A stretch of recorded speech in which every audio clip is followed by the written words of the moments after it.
बिस्मिल्लाहिर्रहमानिर्रहीम। तो आज का एम्ब्रियोलॉजी ऑफ एंडोक्राइन सिस्टम में आज का हमारा टॉपिक है डेवलपमेंट ऑफ थायराइड ग्लैंड कि थायराइड ग्लैंड की कैसी डेवलपमेंट होती है। डेवलपमेंट ऑफ थायराइड ग्लैंड, ठीक है। तो ये हमारे पास है डेवलपमेंट ऑफ थायराइड ग्लैंड।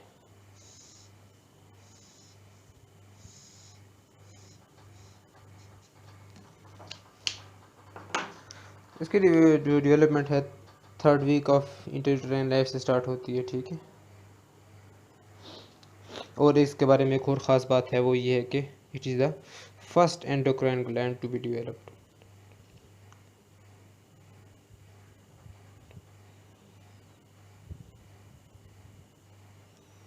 ठीक है। ये फर्स्ट एंडोक्राइन ग्लैंड होता है हमारे पास जो कि कंप्लीट डेवलप हो जाता है, ठीक है। अब सबसे पहले क्या होता है हमारे पास के जो फेरिंग्स वगैरह हैं, इसोफेगस वगैरह वो बन गए हैं हमारे पास, ठीक है। वो हमने उनकी स्टडी करनी है अलग से जीआईटी की एम्ब्रियोलॉजी के अंदर, ठीक है। तो 4th वीक हम यहाँ से 4th वीक से हम स्टार्ट करते हैं, ठीक है। तो ये हमारे पास हो जाती है हमारी टंग, ठीक है। ये बाकी स्ट्रक्चर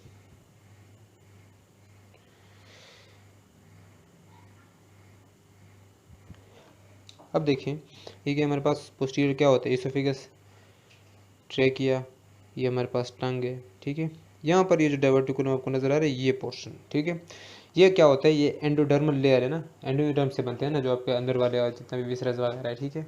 तो जो एंडोडर्म है वो उसमें डाइवर्टिकुलम बन जाता है यहाँ पे, ठीक है। इसको हम क्या कहते हैं, एंडोडर्मल डाइवर्टिकुलम, ठीक है। एंडोडर्मल डाइवर्टिकुलम, और ये कब बनता है, ऑलमोस्ट 4th वीक तक, ठीक है, 4th, ठीक है। फिर क्या हो जाता है कि जो एंडोडर्मल डाइवर्टिकुलम है ये कन्वर्ट हो जाता है एक और स्ट्रक्चर में, टंग, ठीक है।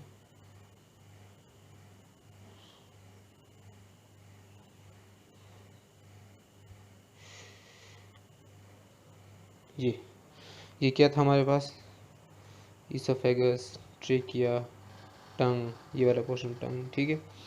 अब यहाँ पर एक स्ट्रक्चर बन जाता है, ये नया स्ट्रक्चर है, ठीक है।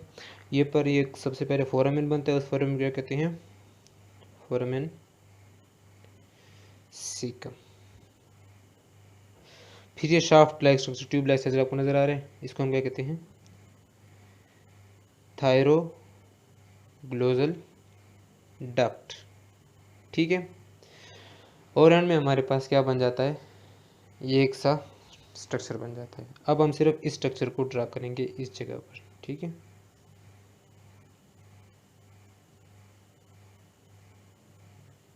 हमें बाकी स्ट्रक्चर की ज़रूरत नहीं है। तो ये स्ट्रक्चर हमारे पास कुछ इस तरह का होता है, ठीक है।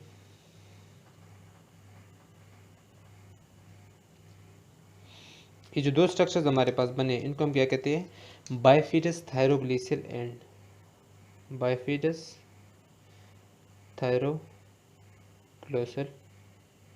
डक्ट एंड, ठीक है, इनके एंड्स हैं। नेक्स्ट स्टेज में क्या बन जाते हैं,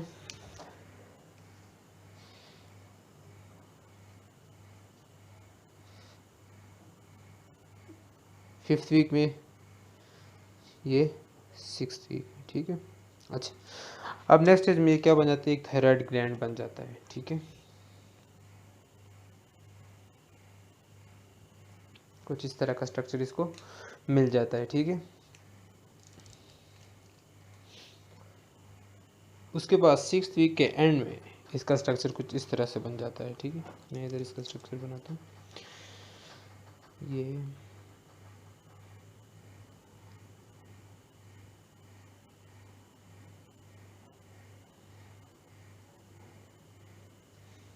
इस तरह का इसका स्ट्रक्चर बन जाता है हमारे पास, ठीक है। अब इसके पोर्शन देखे जाएं तो ये और ये क्या है हमारे पास, lateral lobes, obviously pyramidal lobe,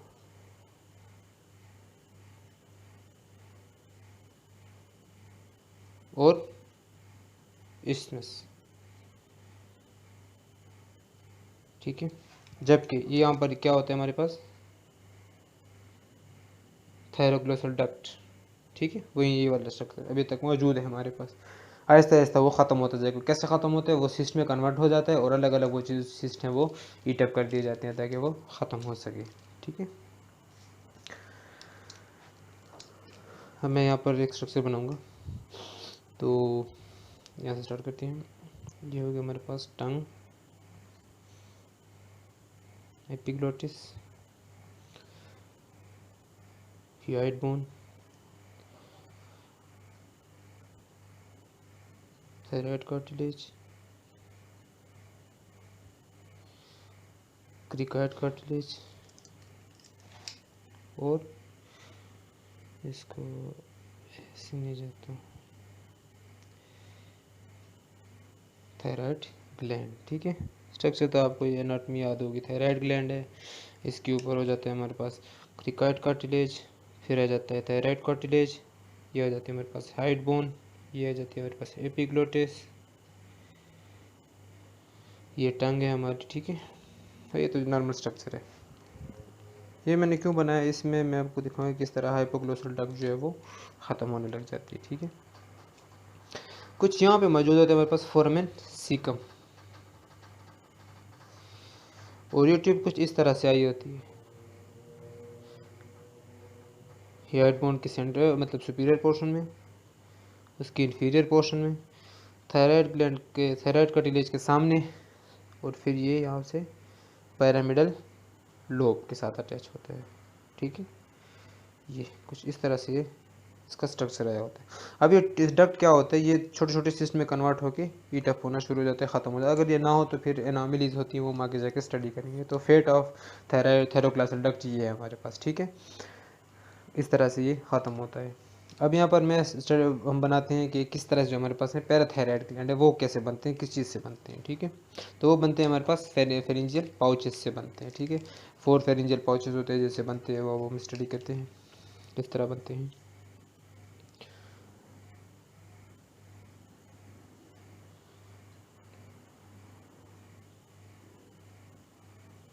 ये स्ट्रक्चर अलग है। अब यहाँ पर हम बनाते हैं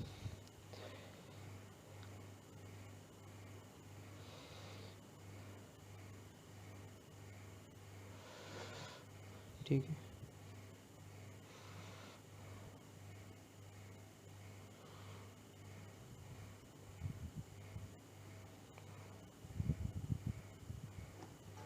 तो ये हमारे पास कुछ इस तरह का स्ट्रक्चर है फेरिंक्स का, ठीक है।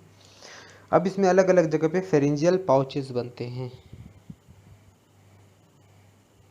फेरिंजियल पाउचेस, ठीक है। मैं उनको लोकेट कर लेता हूँ, 1 2 3 एंड 4, और 3 के पास इधर एक और स्ट्रक्चर भी बनता है, कुछ इस तरह से इसका स्ट्रक्चर होता है हमारे पास। तो ये हमारे पास पाउचेस बन गई। अब क्या होता है, इन पाउचेस से क्या बनता है, इधर मैं एक एक को बनाता हूँ कि नंबर 1 से क्या बनता है, नंबर 2 से क्या बनता है, नंबर 3 से क्या बनता है, नंबर 4 से क्या बनता है। और ये पाउच नहीं है, याद रखना, ठीक है। ये पाउच नहीं है, याद रखना। चलो मैं इसको ए का नाम देता हूँ, ठीक है। ये ए से ए क्या चीज़ है, ठीक है। अब जो नंबर 1 पोर्शन है हमारे पास, ठीक है, नंबर 1 जो पाउच है फेरिंजियल पाउच, उससे क्या बनता है, उससे बनता है हमारे पास ऑडिटरी मीटस, ऑडिटरी मीटस। जबकि जो हमारे पास सेकंड पाउच है उससे बनते हैं पैलेटाइन टॉन्सिल्स, ठीक है, पैलेटाइन टॉन्सिल्स। थर्ड जो है उससे बनते हैं हमारे पास inferior parathyroid glands, inferior parathyroid glands, ठीक है। जबकि जो फोर्थ है उससे हमारे पास बनता है सुपीरियर पैराथायराइड ग्लैंड्स, ठीक है। तो इस तरह से जो हमारे पास है पैराथायराइड ग्लैंड्स किस चीज़ से बने हमारे पास, फेरिंजियल पाउचेस से बने हैं। और जो ए हमारे पास यहाँ पर जो स्ट्रक्चर है 3 के पास, ये क्या है हमारे पास, थाइमस है हमारा, ठीक है। जहाँ पे जो है ना टी लिम्फोसाइट्स की प्रोलिफरेशन होती है, वो आगे इम्यून सिस्टम में पढ़ेंगे इसको डिटेल से।